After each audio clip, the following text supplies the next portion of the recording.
try to assuage anxieties and answer any questions that the person you're interviewing might have.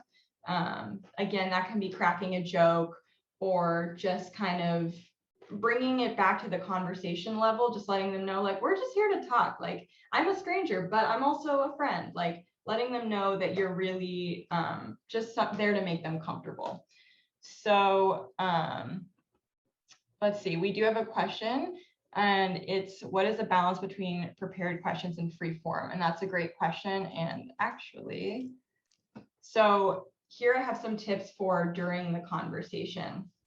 The first one is, do your best to let the interview progress naturally. Sometimes that's not going to be possible. For that interview project through Temple University that I just mentioned, I was actually given a bunch of questions that I needed to ask to get the story that they were looking for. And part of the reason that that happened was because this was actually a Spanish interview. And since I'm bilingual, I was going to be the only person that was going to be able to ask those questions, and I needed to translate them.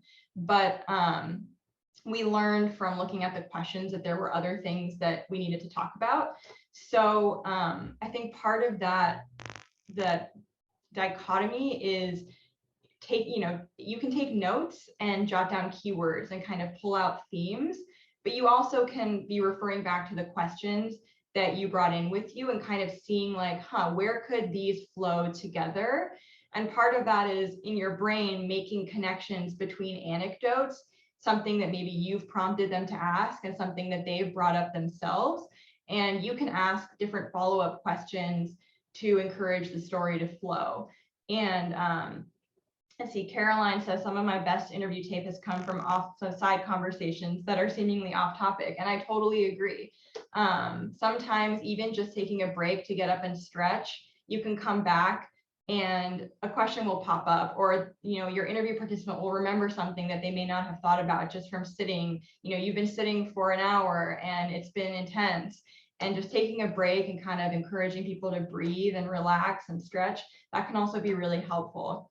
I also think that it can be really important that if something resonates with you, you can share your own thoughts about what you've heard. Decentering yourself as an interviewer doesn't mean that you're there sitting silently and not sharing things that resonate with you. It's about how you kind of act as the bridge between what you think the listener might want to hear and what the storyteller is telling you, and kind of being that first ear is kind of how I call it. You're the first listener before the audience might hear. You want to kind of just you want to just be thinking about that as you're doing interviews. And then here I say engage in post-interview aftercare if and when possible. So for me, my aftercare definitely includes staying in touch with my participants. I recently just spoke to some participants that I had worked with over a year ago, and checking in with them was really, really special for me, because especially one of them had just done a lot of growing that he talked to me about over the phone. We were catching up, and he attributed a lot of it to doing this interview, and that he had never really been asked to share his story. He had been incarcerated for 25 years, and he had never been asked to share his story in this capacity. And since then, in the years since we did our first interview, like, he's doing interviews all the time. I just saw yesterday that he was doing a big interview on Facebook. And so that's great. It's great to keep in touch with your participants. If I can, I'll try to check in like a day or two afterwards just to see how things are settling for them and for me, and we can just kind of talk about it. And yeah, so you can sort of just develop your own aftercare and before care practices, and I'd be happy to talk more about that one-on-one or in the Q&A. Anything else here? Any other thoughts? Let's see. Jake says, I love the idea that an interview is not one directional. It's okay to share yourself, receive from the interviewee, build that reciprocity, maybe more of a relationship building perspective. Yeah, I really agree.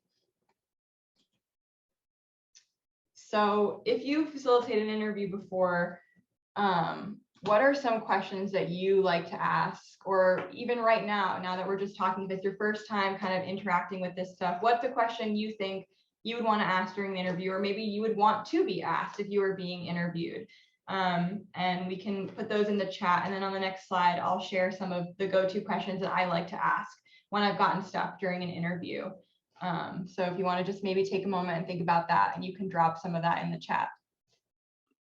I also like what Benjamin said about asking the person you're talking to summarize the conversation that you just had at the end, like, and see kind of what resonated with them. And that can be a form of aftercare as well. Like, well, how, because sometimes maybe your experience was different from their experience, and you can be like, oh, wait, no, that's not, let's go back. Or it's like, oh, wow, I hadn't even thought about that connection. So that's a good point. Yeah, what I'm liking a lot about the questions I'm seeing in the chat is they're all very open-ended, which is great. Something that obviously you want to try to avoid is asking what's called a leading question, which is basically when you've made an assumption in the question in the way that you're asking it. So ways that you can avoid that are saying things like, can you describe, like asking, can you describe, asking folks to talk in images and give you a complete picture of what's going on instead of asking a question. Well, actually, I'll save it for when we listen to the tape exercise because you'll hear it firsthand. Some of the kinds of questions you definitely want to try to avoid asking. Yeah, these are great. Jake says, what's something that you think you're not supposed to say? And Jeff says, what's a misconception that people have about blank? So I'm going to just pull up the questions that I like to ask so you can look at them. We can talk about them, or we can just kind of sit with them.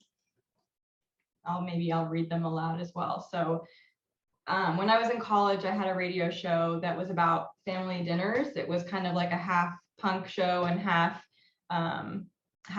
talk show. And I would bring folks from the community on to talk with college students about family dinners. And so one of the favorite questions I like to ask was, describe dinner time when you were growing up, if this was part of your ritual. What did you eat and where did you sit? What was the table like? If you have your own family nowadays, do your dinners resemble those of your childhood dinners? And if so, and if not, describe the similarities and differences. That's a good one. Folks really like to talk about that. I think it can really ground you in memory. And a lot of memory, at least for me, comes from food. I have a culinary background. I've worked with food for a very long time. And for me, I really have a connection between food and memory growing up cooking with my family. So I personally am just curious to know what that was like for other people. Another question that also has to do with memory is describe how memories are triggered for you. Is there a particular sense that triggers memories? Can you pinpoint a moment where one of your senses took you back to a memory? And if so, can you describe the memory? Another question I like to ask, especially if I have more than one person that I'm interviewing, is describe a time where you and another person experienced the same event, but your perspectives of the event differed. Describe what it was like exchanging thoughts about what happened. And what, if anything, did you learn from hearing the other person's perspective? That can be a really powerful question to ask. And describe a moment where you did something completely selfless for someone else. Describe a moment where someone else did something selfless for you.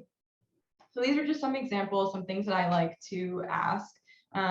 Happy to share more later on, but these just tend to kind of get people to think and open up, and also are good conversations between you as the interviewer and the participants.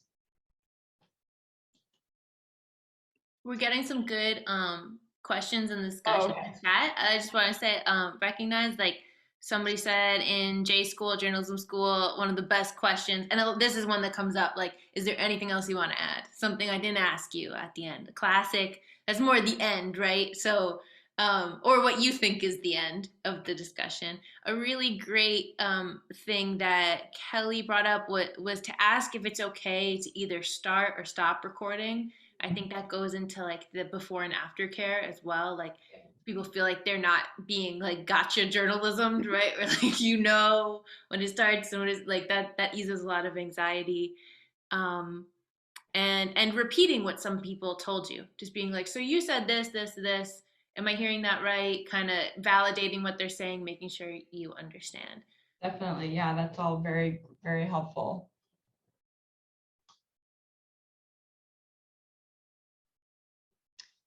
So these are some funny pictures from different Storycorp moments. The first picture on the left is me and my friend Courtney, whose voice you will hear soon in the breakout group exercise. We loved to take pictures inside of the mobile booth, so that is one of them.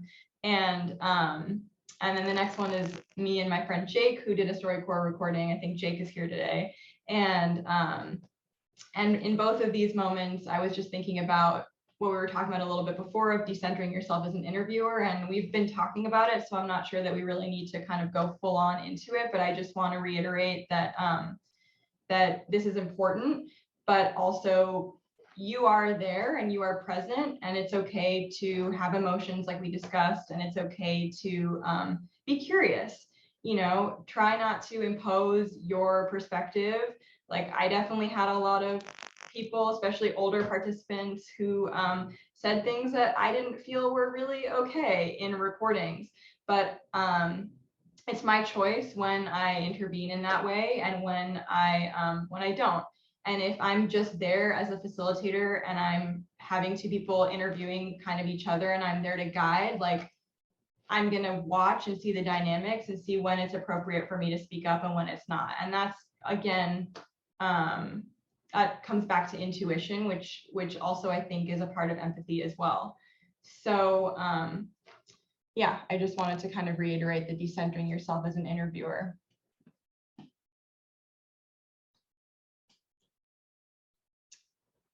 So next we have the listening exercise, which I'm really excited about. And what we'll do to make things easy is we'll listen to the pieces together, and then we'll go into breakout groups for a little while and we'll talk about things. So I had some fun with some of my friends who are also interviewers, and we basically just recreated some examples of interviews that either we've done or we've experienced. And one of them is kind of a bad example where things really went wrong. And then the other one is a good example where things went right. And so nothing was scripted, but we did pull from experiences. And if you had an interview that's gone badly, you may resonate with some of the things that happened in the bad interview. And if you've had an interview that's gone well, you may resonate with some things that have gone well from the other example. So as we're listening as a group, I'll ask that you just jot down some notes to share in your breakout group about what made the first example that we'll hear unsuccessful and what made the second example successful. I also, at the beginning, I chatted a transcript. If it's helpful for you, I can re-chat it, or if you still have, maybe I'll just re-chat it. Let's see. So this is the transcript, and you should be able to see it. Hold on a minute here, I gotta figure out how to get, there we go. Okay, so this is the bad example. Again, these are my friends, and everybody is okay. This is Luigi. It is March 14th, and I'm interviewing, I'm sorry, can you pronounce that for me? It's Cecile. Cecile, okay. Cecile? Cecile, yeah, thanks. That's an interesting name. Where's that from? My dad named me after this little girl he met in Mexico when he was traveling. In Mexico, so it's a Mexican name? No, actually, it's Mayan. It sounds Mexican. It sounds like a Mexican name. Yeah, that makes sense. Okay, well, let's get the interview started. So can you tell me a little bit about where you were born and what your childhood was like? Was it good? Was it bad? You know, stuff like that. Generally speaking, it was good, but... Sorry, where were you born? Oh, right. I was born in San Diego. Oh, California, okay. Yeah, I was originally lived with my mom and my dad. We lived in an apartment together, but my parents got divorced when I was 4. Oh man, that's young. You must have felt like really, really bad about that. Did you feel like it was your fault? I don't remember specifically whether or not I thought it was my fault. I just remember being super sad all the time when I was a little kid. Yeah, I would have been crushed. Okay, so like you probably went to go live with your mom after that, right? I did. I mainly lived with my mom, and then my dad moved out when I was younger. And so you don't talk to your dad anymore, huh? No, I do. I talk to my dad kind of a lot, actually.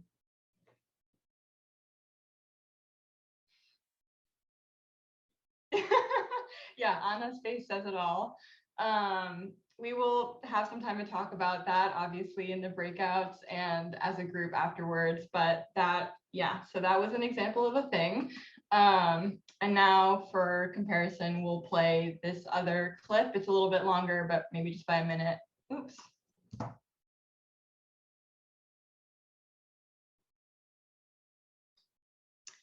In this one also, I'll just let you know that since we were recording virtually, there's a little bit of like weird sound that you'll hear.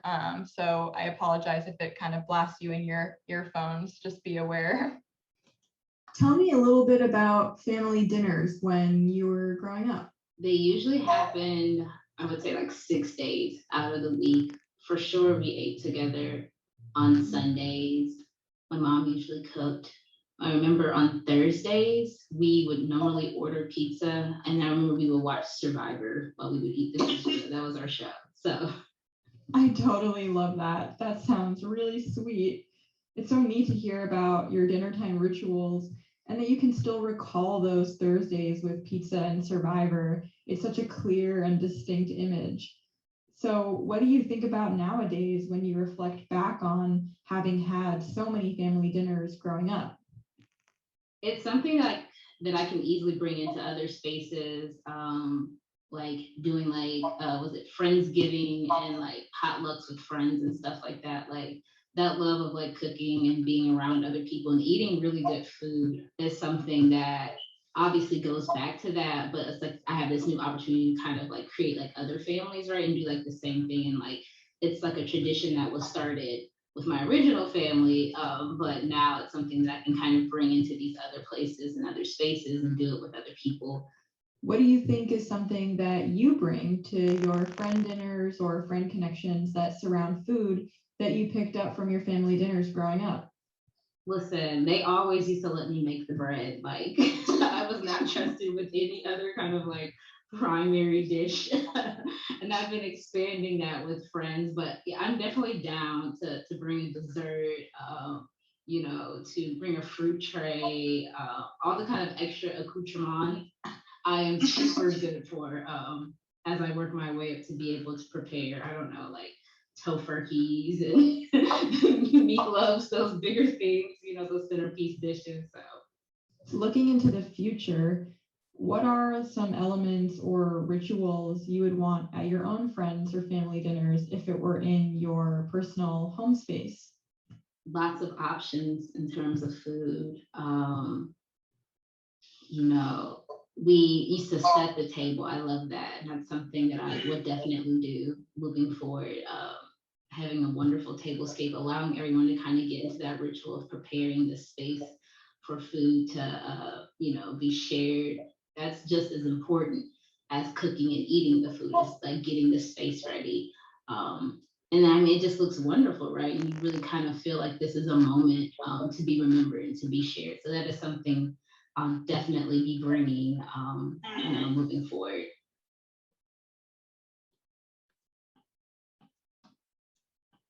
So keeping both of those examples in mind, I tried to figure out how to put them in the Google Doc. Unfortunately, it doesn't let you put them in the Google Doc, but I think Anna will break you out into into breakout groups, and then I'll just resend the link for the breakout group discussion.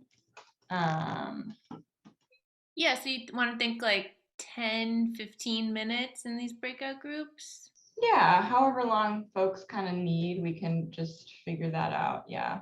All right, let's say 10, and then, but if things are cooking, people can say, hold up, I need more time. That sounds good. All right, so there's a lot of y'all. I see some people are leaving right now, but it's okay.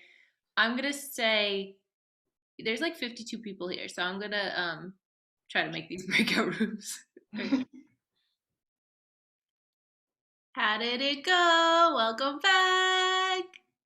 Wow, that was like some of the rooms seem stacked. Some of them seem like only two people were in it. So I'm really excited to see the range of responses. Yeah, Mia, why don't you? Yeah, I'm yeah, getting. what'd Yeah. you see? No, people were really on it. Like definitely picking up the nuances, definitely cringing about the first one, which was the goal. Um, and yeah, in one of the groups I was in, folks were talking about how in the second example there was a lot more space for the person being interviewed to kind of just speak, and kind of the encouraging after the first question made the interviewer feel open to continuing on that thread that we were talking about. So I feel like you all were definitely picking up the things that I wanted you to pick up from both examples, which is great. I don't know if anybody has anything they want to share with the large group. But yeah, from what I was hearing, you all were definitely picking up on the good stuff. I think we have time if like someone from each of the 9 groups wants to, a representative maybe wants to step forward and say a little something, their takeaways. That would be great.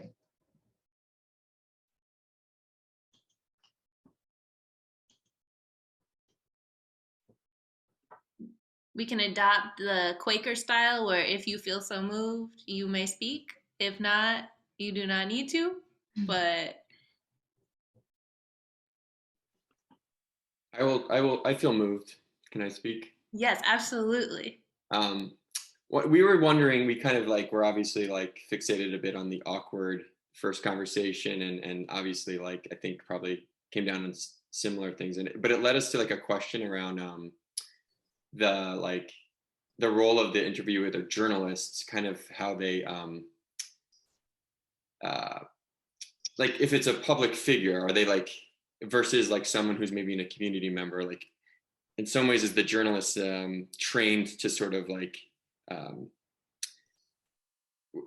I guess we were wondering like whether when if it's a public figure, like journalists are often like looking for that gotcha soundbite, and sometimes that like leads when you're maybe interviewing like non-public figures to kind of ask those sort of leading questions. And I don't even know if that's like how you would ask when you're interviewing a public figure, but it sort of creates a more like imbalanced like power dynamic that like might be off-putting. And so we just were kind of wondering like when it's someone who you're trying to like extract like these like personal insights, like how that changes. Because when I went to journalism school, I was kind of trained to like be a watchdog and sort of always be distrusting. And I appreciate that this conversation has been really focused on like kind of disrupting that sort of mindset. Yeah, no, that's a great point. And as a follow-up, sort of, are you kind of curious, or are you just saying like the difference between public figures and like community members when you're doing these kinds of interviews, or what exactly like, yeah. I think we are just, I think it kind of came out of like, well, Karen can sort of share if she wants. She sort of recalled the interview where someone was just like doing the sort of things that this guy in the first interview was doing, like trying to like complete the answers, trying to like talk over her, asking the leading questions, and was just kind of wondering if like from a journalist perspective, if that was like and I think the answer is like no matter who you're interviewing. But I was wondering like when you're interviewing a public figure, if that like changes the dynamic at all. Yeah, that's a great question. I don't have a ton of experience interviewing public figures. I will say I've interviewed some mayors from towns that we were at, and I do think that there was a little bit of a different dynamic.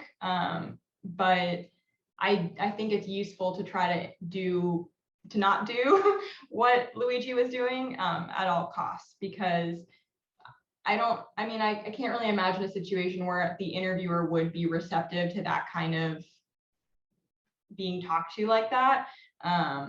But I could be wrong. Maybe there is probably someone out there that responds to that, so you just never know. But yeah, I would say steer away from it at all costs.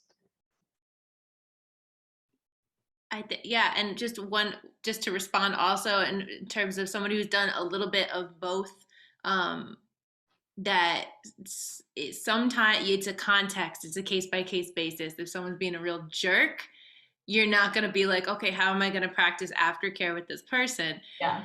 You know, and you can find that in people who aren't trained media people too. But I think the whole point of this is like compassion should, if you do have a good rapport, if you do these things, you will have a more successful interview, especially like, okay, let's go back to Oprah from earlier in the thing. Like, she was interviewing very recently Meghan Markle and Prince Harry, and these are public figures. These could be a gotcha situation, but the tone of it, she set the tone. She got the answers to these questions that everyone wanted to hear through that empathy that we're talking about. But it's not always possible. So you gotta play that one by ear. Any other questions for representatives from groups? We got 9 other groups. I can say a thing or two. We were just talking about like kind of the balance between, you know, preparing for a not preparing for a conversation, but like trying to get answers and like not trying to have too much control over a conversation as an interviewer. And I thought that was awesome. It was just, you know, we ended up kind of like talking a little bit about, you know, how things, you know, normal conversations don't quite happen, like where you try to lay out a chronological order of a story, you know, or and stuff like that. Yeah, it was really nice to I'm not summarizing anymore, but it was nice to have the breakout rooms. I was like a little like, I always get nervous about breakout rooms and that was nice. Good, I'm glad. I was hoping that maybe the first really bad example would be a bonding experience for everybody, and then the breakout groups wouldn't be so awkward. But yeah, I think what you were saying also about kind of like setting up the story so that like as an interviewer, you're kind of following this story already. That's something that we were kind of talking about in terms of letting it flow naturally and then also coming in with questions and like striking that balance. So like sometimes as an interviewer, you do kind of already want to be setting up the story so that when you're producing it, it can be easier for you. But sometimes that can come at the expense of like the story actually flowing naturally. I don't know if that's kind of what you were talking about.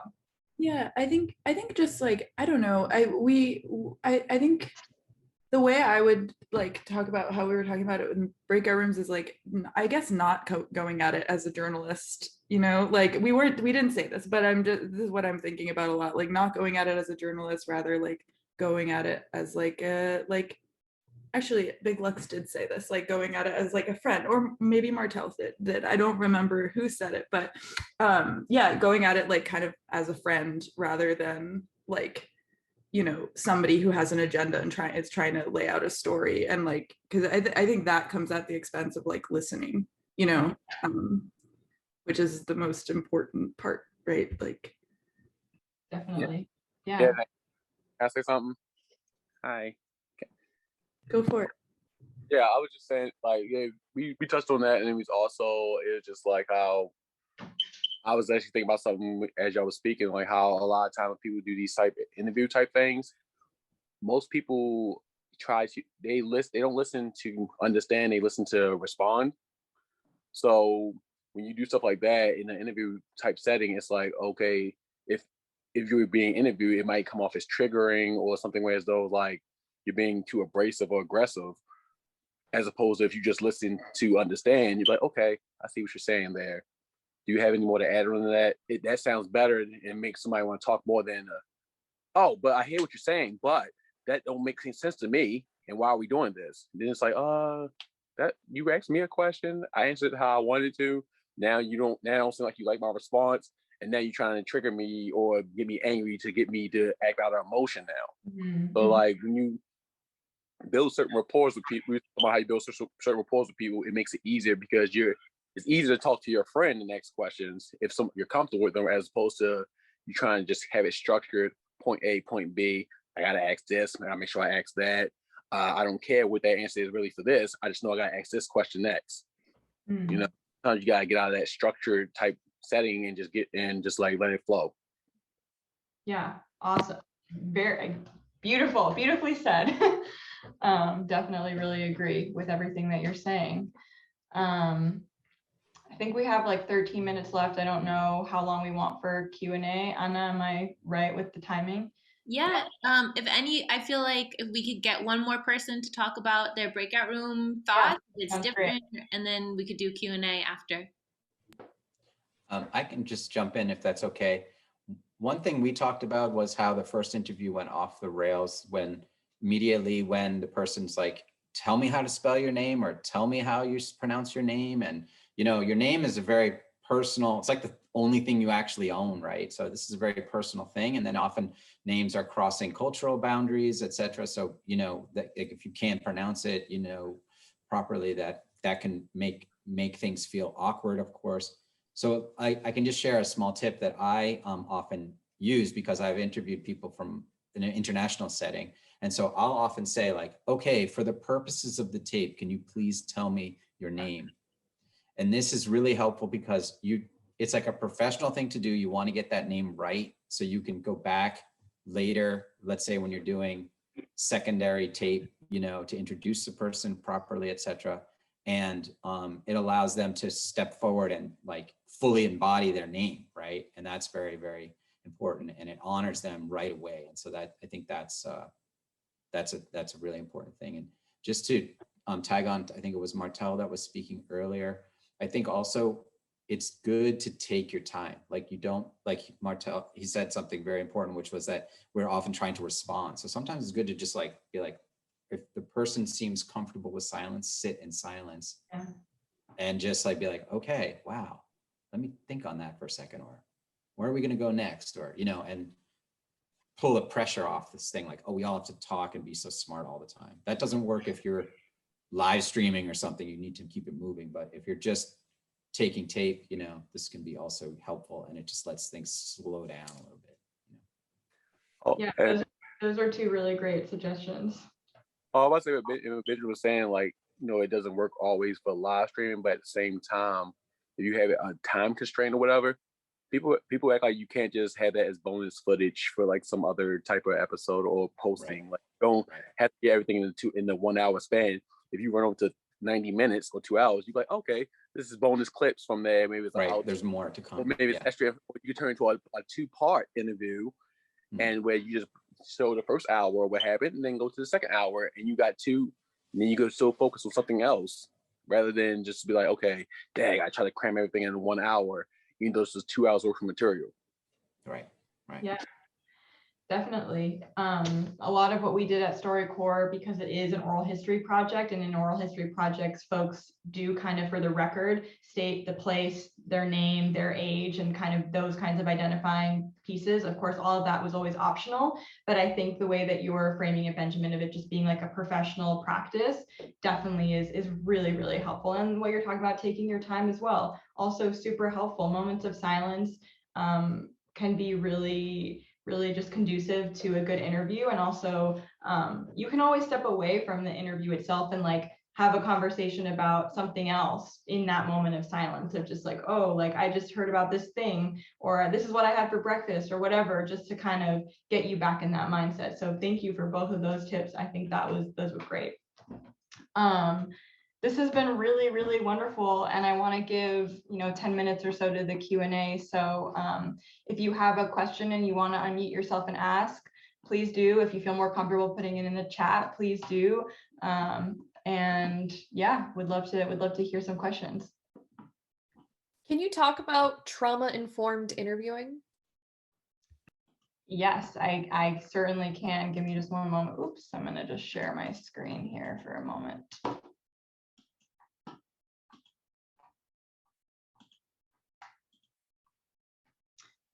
Yeah, so while I wouldn't say that I've been formally trained in trauma-informed interviewing, it's something that has come up a lot. So I think one of them, like, okay, I'll speak to kind of my most recent experience, I guess, with this.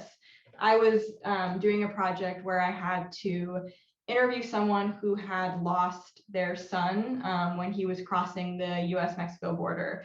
And it was a very traumatic experience for her, even though it had happened 8 years ago. For her, it's still something that she lives every single day that's very, very close to her present experience. And where we were getting things that were a little bit tricky were having to meet deliverables for the project and also wanting to center empathy and compassion as an interviewer and for myself and for the person that was being interviewed. And so I think some ways to handle these situations are like naming the trauma and naming that you understand that what you're doing there today is hard. It's not going to be like a really fun day that you're having together. This is going to be a really difficult experience. Letting them know, like some of the things that I said earlier, you can take breaks, you can stop. Letting them know, like if they cry or if you cry, that is okay. Like bring tissues, bring like a blanket, bring things that might try to make things a little bit more comfortable. And then during the actual conversation, just like being super present, like what somebody said, being physical, like feel it in your chest, feel it in your body, be really present with yourself and with the person that you're talking to.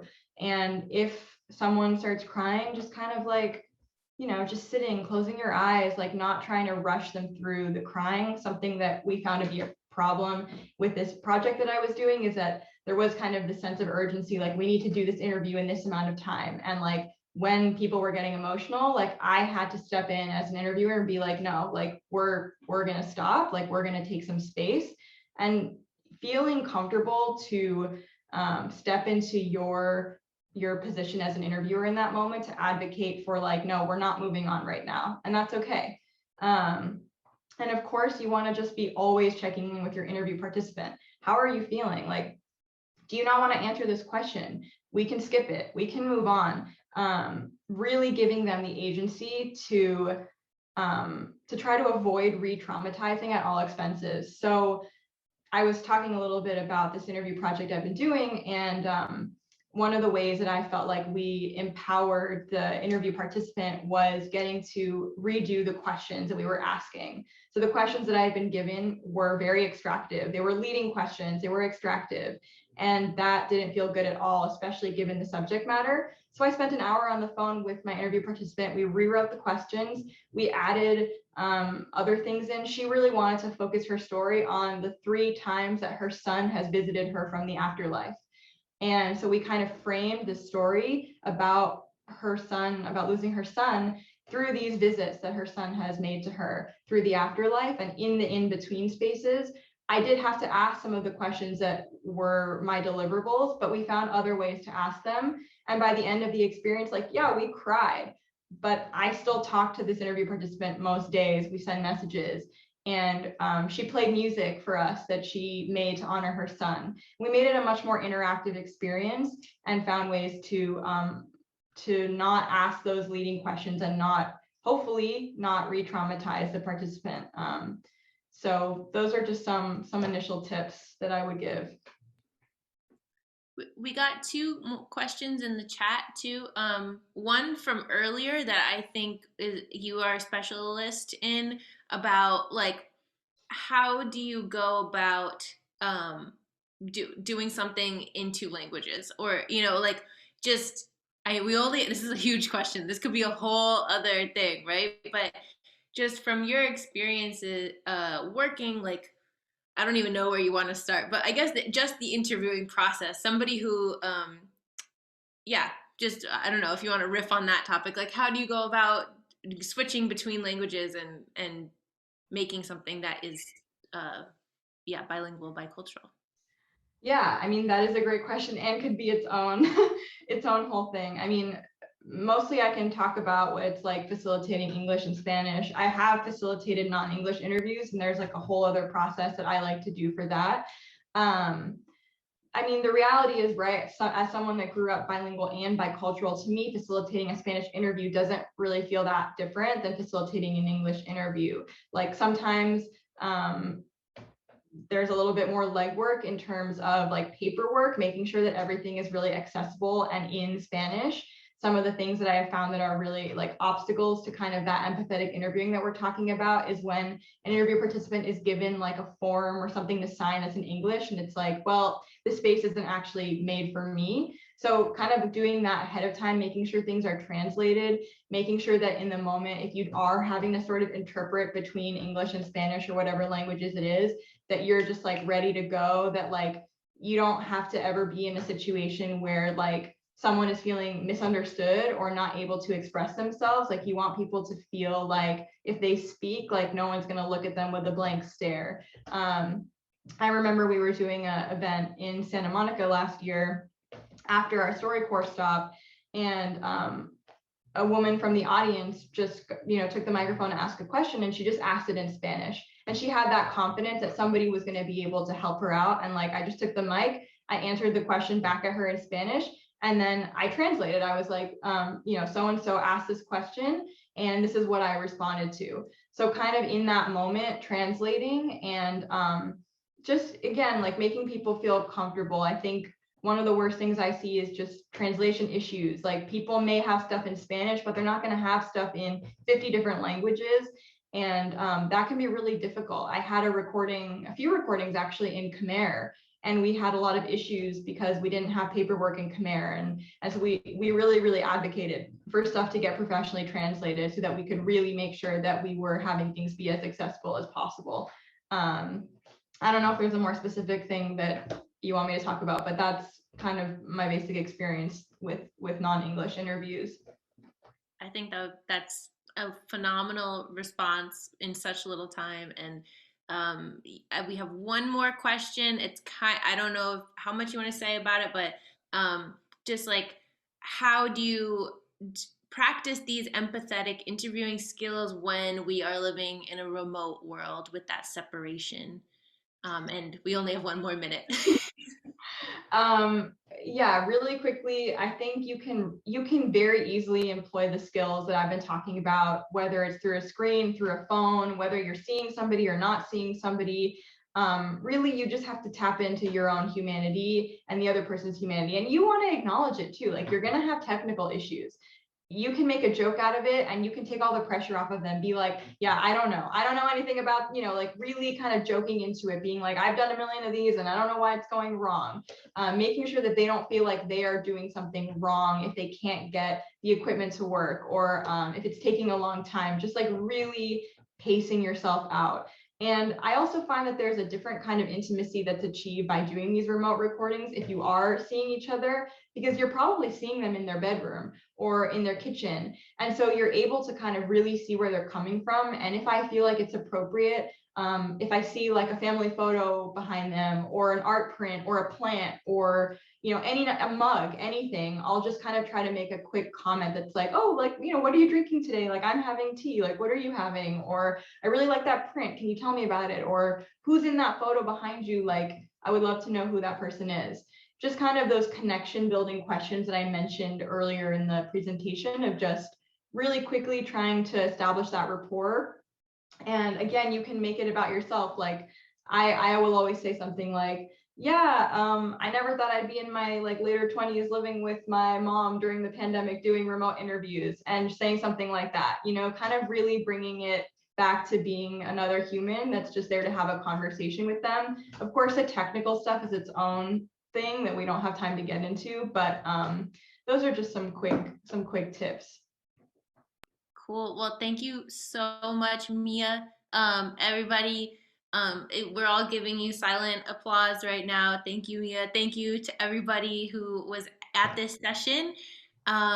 We are going, oh, you're getting all those little silent applause emojis. I love it. Yeah, and please stay in touch. I have all my contact information up there. Take a screenshot. There's my email, drop a line whenever. Cool.